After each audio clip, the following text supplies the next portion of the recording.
رنگ دکھا جاتی ہے صحبت اللہ والوں کی، اللہ سے ملوا جاتی ہے صحبت الحمدللہ رب العالمین والعاقبۃ للمتقین والصلاة والسلام علی سید المرسلین، اما بعد، قال اللہ تبارک و تعالی فی کلامہ المجید، اعوذ باللہ من الشیطان الرجیم، بسم اللہ الرحمن الرحیم، ان ربک لذو مغفرۃ واسعہ، ان ربک هو الغفور الرحیم۔ وقال تعالی ایضا ربنا وسعت كل شيء رحمة وعلما، صدق اللہ العظیم۔ محترم بزرگوں اور دوستو، اللہ تبارک و تعالیٰ کی بہت ساری صفات جس کا عنوان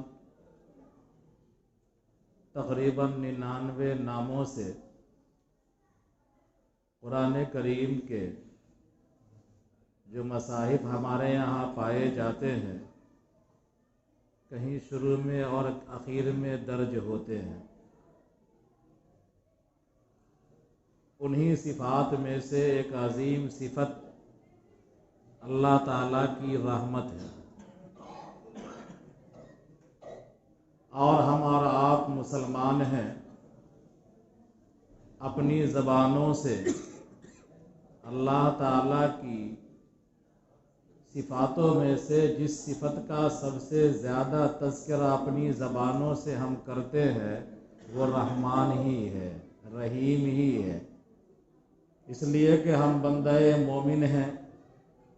اپنا ہر کام بسم اللہ الرحمن الرحیم پڑھ کر کرتے ہیں،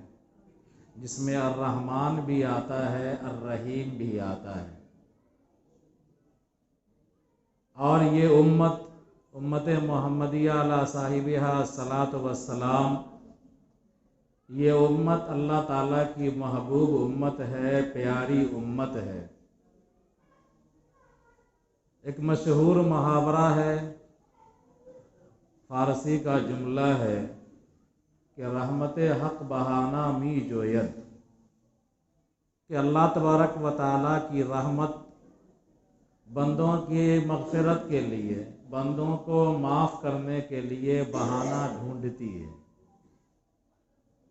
لہذا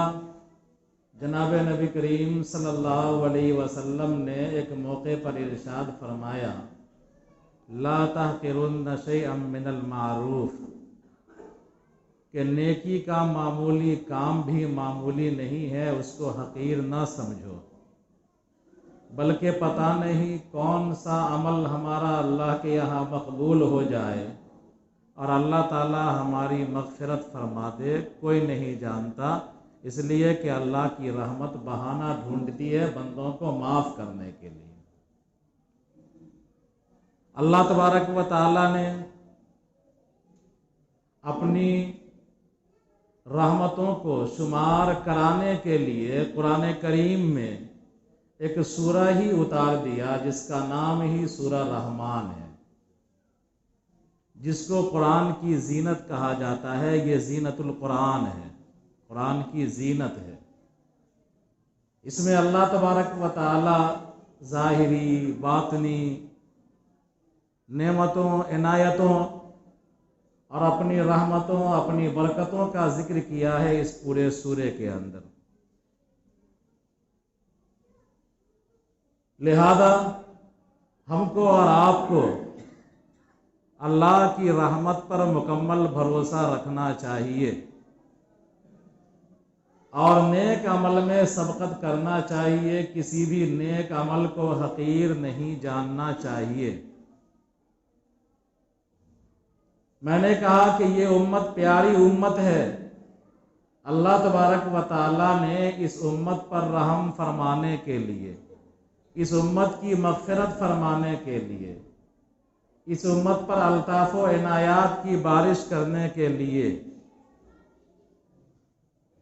ہم کو مختلف اوقات دے دیے ہیں، مختلف ایام متعین بھی کر دیے ہیں، مختلف مہینے متعین بھی کر دیے ہیں، بتلا دیے ہیں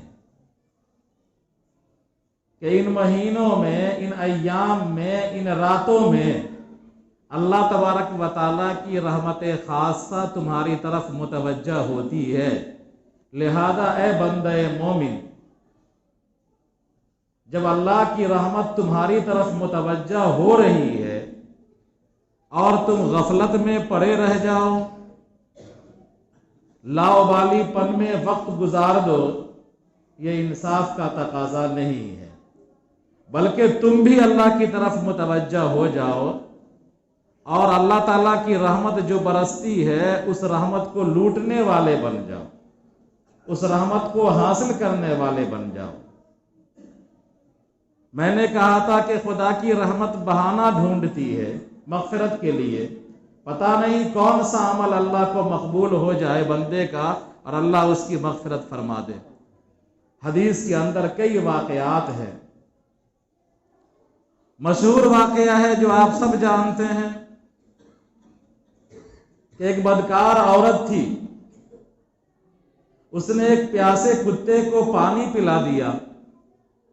اللہ تبارک و تعالیٰ نے اس کے اس معمولی عمل کو قبول کیا اور اللہ تعالیٰ نے اس کی مغفرت فرما دی۔ تقی عثمانی صاحب دامت برکاتہم کے شیخ عبدالحی صاحب رحمۃ اللہ علیہ بڑے بزرگ، بڑے اللہ والے تھے۔ حضرت مولانا اشرف علی تھانوی رحمۃ اللہ علیہ کے مرید تھے، ان کے مجاز تھے، ان کے خلیفہ تھے۔ مولانا عبدالحی صاحب فرماتے ہیں کہ ایک اللہ والے بڑے بزرگ تھے، بڑے شیخ تھے، فقہ و فتویٰ کا بھی درس دیا کرتے تھے، حدیث بھی پڑھایا کرتے تھے، کتاب بھی لکھتے تھے، اور اتنی نیکیاں جن کے پاس ہو، اس کے پاس تو نیکیوں کا بھنڈار ہی ہے۔ ایک مرتبہ ایسا ہوا کہ وہ کوئی کتاب لکھ رہے تھے، تصنیف کر رہے تھے، مضمون لکھ رہے تھے، تو پرانے زمانے میں قلم ہوا کرتا تھا، نب والا قلم، کہ جس طرح روٹی بور کر کے کھاتے ہیں اسی طرح بور کر کے لکھا جاتا تھا، روشنائی ڈھال دی جاتی تھی ڈھکن پر اور نب ڈال کر کے لکھنا شروع کیا، پھر جب قلم خشک ہو گیا تو پھر ڈال دیا، پھر نکالا، پھر لکھنے لگے۔ تو قلم کا جو نب بنتا تھا اس نب پر روشنائی رہتی تھی، وہ دھیرے دھیرے رستی تھی اور تحریر بن جاتی تھی۔ وہ لکھتے ہیں کہ ایک مکھی آئی اور وہ پیاسی تھی، اس شیخ نے قلم کو دوات میں ڈالا، سیاہی میں ڈالا، اور پانی والی سیاہی اس قلم کے جو نب پر تھی اس پر مکھی آ کر کے بیٹھ گئی۔ انہوں نے سمجھا کہ یہ مکھی پیاسی ہے، اس کو پیاس لگی ہوئی ہے، اگر ہم تحریر آگے بڑھاتے ہیں اور لکھتے ہیں تو مکھی پیاس نہیں بجھا پائے گی، سیراب نہیں ہو پائے گی، اور مکھی کو اس پانی کی ضرورت ہے، وہ پانی چوسنا چاہتی ہے۔ تو انہوں نے اپنے ہاتھ کو روک لیا، مکھی جب تک بیٹھی رہی،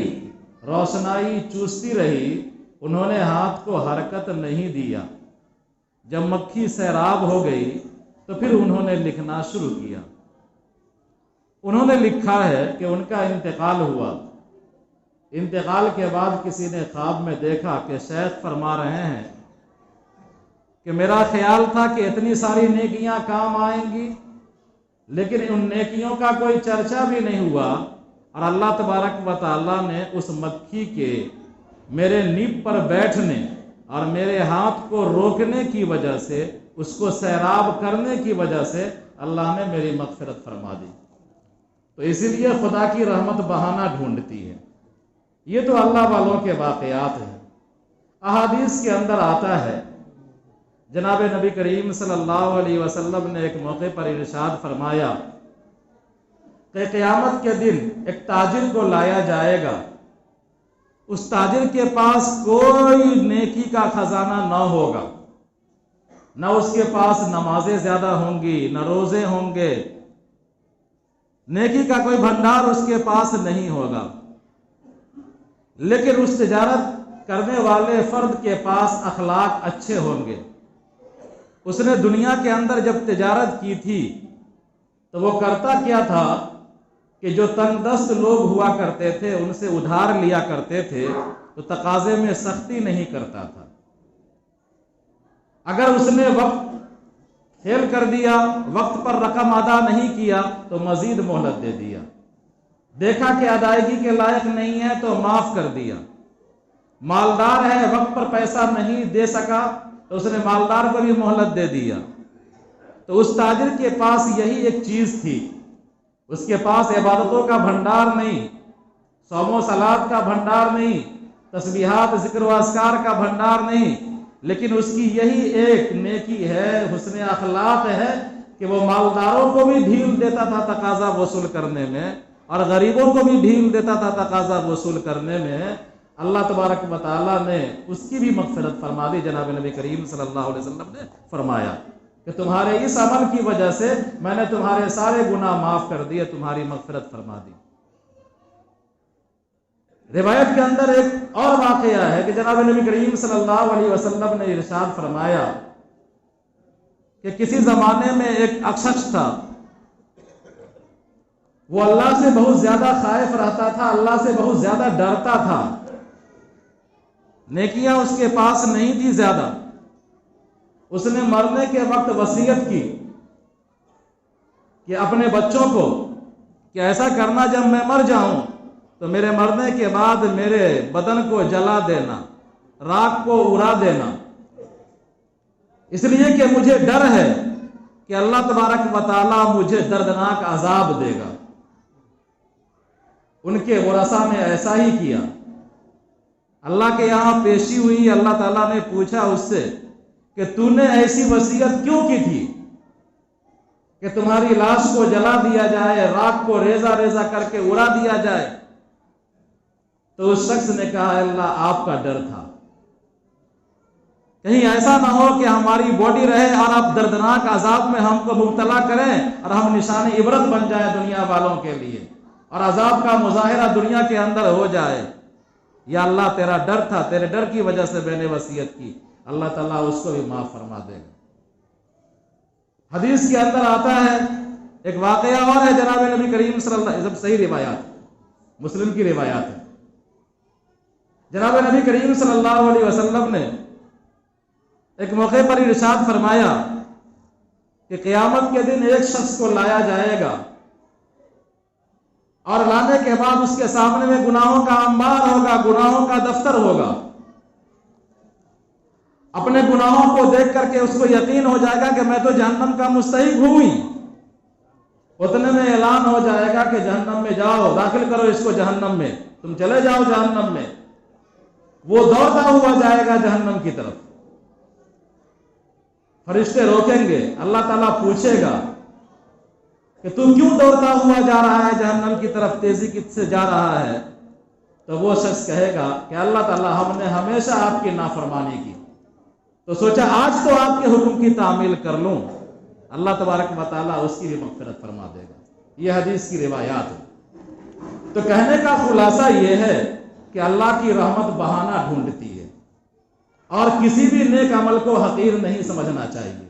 لہذا اللہ تعالیٰ ہمیں اوقات عنایت فرماتا ہے،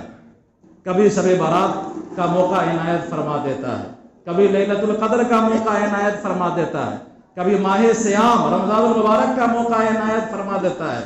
کبھی عشرہ ذی الحجہ عنایت فرما دیتا ہے۔ تو ان اوقات میں، ان ایام میں، ان راتوں میں اللہ تبارک و تعالیٰ کی رحمت خاصہ بندوں کی طرف متوجہ ہوتی ہے، لہذا اس سے کما حق فائدہ اٹھایا جائے، اس رحمت کو لوٹنے کی کوشش کی جائے، اپنے گناہوں کو یاد کیا جائے، ندامت کے آنسو گرائے جائیں۔ اللہ تبارک و تعالیٰ کے نزدیک آنسو کا وہ قطرہ جو ندامت کی وجہ سے گرتا ہے، اللہ تعالیٰ کے نزدیک پوری کائنات سے بہتر ہے، لہذا ہم کو اپنے آنسو گرانا چاہیے خوف خدا میں، اپنے گناہوں کو یاد کر کے توبہ کرنا چاہیے۔ اگر ہم توبہ کرتے ہیں تو واقعی ہم بندہ مومن ہیں، اور اگر ہم غفلت میں یوں ہی وقت کو گزار دیتے ہیں، نہ ہمارے لیے شب برات کی کوئی اہمیت ہو، نہ لیلۃ القدر کی کوئی اہمیت ہو، نہ رمضان المبارک کی کوئی اہمیت ہو، نہ عشرہ ذی الحجہ کی کوئی اہمیت ہو، لاابالی پن میں اپنے اوقات کو اگر ہم ضائع کرتے ہیں تو ہم مخلص بندے نہیں ہیں۔ لہذا ایک بندہ مومن اپنے اوقات کا کما حق کا استعمال کرتا ہے۔ 2 دن کے بعد موقع آ رہا ہے، اللہ کی رحمت اس رات میں بندوں کی طرف متوجہ ہوگی، لہذا اپنے آپ کو زیادہ تھکائے بغیر نفلی اعمال میں بھی لگانا چاہیے۔ فرائض کا اہتمام کرنا چاہیے جس طرح ہم کرتے ہیں، لیکن نفلی اعمال میں بھی لگانا چاہیے۔ کچھ عبادات ایکسٹرا کرنا چاہیے، تلاوت ایکسٹرا کرنا چاہیے، ذکر و اذکار کرنا چاہیے، تسبیحات پڑھنا چاہیے۔ پتہ نہیں کون سی تسبیح ہماری قبول ہو جائے اور اللہ تبارک و تعالی ہمارے لیے مغفرت کا اعلان کر دے۔ تو امید ہے کہ انشاءاللہ ان اوقات کو غنیمت جانیں گے۔